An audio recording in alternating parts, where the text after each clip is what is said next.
Haunted Flower, and this is my review for Cirque du Freak, The Vampire's Assistant. Director and writer Paul Weitz has in the past brought us American Dreams, In Good Company, and About a Boy, and now he brings us Cirque du Freak, The Vampire's Assistant. It's based on a series of books that I'm not really familiar with, and the story is told in such a way that indicates that this is just the first part of a larger saga. The trailer for this movie paints an interesting premise that sounds like it might make a better TV series. I kind of dreaded going to it worrying that it'll be more of a kids movie than an actual family movie. It turns out it's one of those movies that has a bunch of scenes in the trailer that hit the cutting room floor by the time it actually gets to the movie. I was pleasantly surprised by this movie. It was much better than I expected it to be. The vampire mythology changes yet again with this movie. The good guys are vampires, and the bad ones are Japanese. The good ones make a tiny cut and suck blood while their host is napping, and the bad ones kill you. Vamps have super spit that heals wounds, sharp nails as a primary weapon, and they flit about for their super speed. The standout actor in this movie is without a doubt John C. Reilly. This is the guy that the Disney kids should be looking to for guidance because it's so easy with this movie to make it purely into a kids movie. This actor, John C. Reilly, and a small handful of others, it makes it into something a little bit bigger, better, deeper. John C. Reilly's comedic moments are the best when he goes total deadpan. He gets this character right, and he literally breathes life into this movie. Shared scenes he has with the younger actors bring up their performance level, but John C. Reilly's CPR is not enough to save the movie overall because these Disney boys are drowning it. The two leading boys are Josh Hutcherson and Chris Massaglia, who play best friends Steve and Darren. Both of these boys have a golden opportunity here to break out of the Disney bubble and show prowess as more mature actors.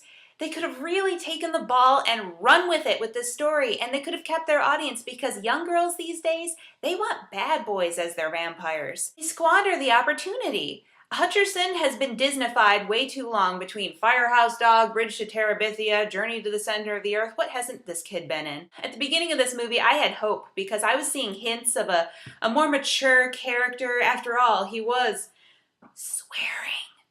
Don't tell Disney. After his character undergoes a major change, he falls into a one-dimensional pit of despair that is painful to watch, and the only cool thing about him becomes his colored contacts. Chris Massaglia is the babyface lead actor, Darren, who in the trailer comes off as this devil-may-care thrill-seeker becoming a vampire to get out of a boring lifestyle. In actuality, his goody two-shoes Darren is dragged kicking and screaming into the idea by a life-or-death choice, and once again becomes a victim and lets other people make decisions for him. His refusal to take control in his life is supposed to be coming off as honorable, but it really just comes off as annoying. What do we have to do to get you to show some spunk, Darren?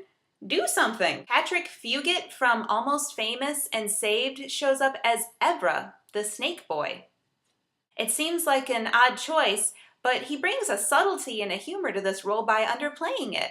He makes it look easy, and he makes the other actors around him look better in their shared scenes. There are many, many notable supporting cast names. Willem Dafoe, Ken Watanabe, Orlando Jones, Salma Hayek, Jane Krakowski, and they are all sadly underutilized for their skills. A select few actors, John C. Reilly, Salma Hayek, and Patrick Fugit, are embracing the story, and they add a lot of texture and depth to their roles. But the majority, the biggest culprits being Josh Hutcherson, Chris Massaglia, and Mr. Tiny, played by Michael Cerveris, are playing right off the page at surface value. Kind of a shame. My overall recommendation is that you have a really good shot of enjoying this movie and having a good time with your family. My complaints are mainly just a yearning for what might have been if the actors have all gotten on the same page, and I blame the director for short-sightedness and not pushing the kids and the bad guys far enough. Again, I did enjoy this movie a lot more than I predicted, and I think you will too.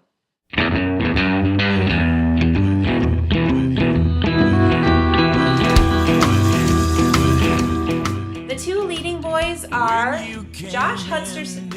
I'm going to butcher these names. The two leading boys are Josh Hutcherson. I wore my vampire shirt to go see it with Snoopy on here.